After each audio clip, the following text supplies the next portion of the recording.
大家好，我们知道啊，空调有3种运行模式，一种是制冷，一种是除湿，还有一种是制热。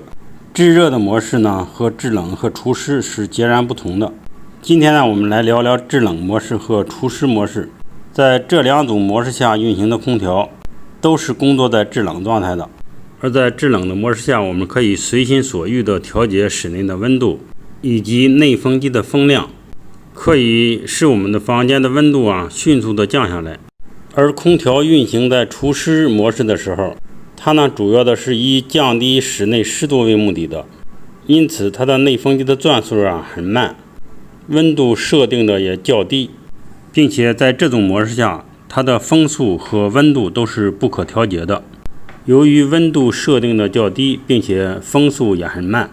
因此在蒸发器上集结的冷凝水会更多，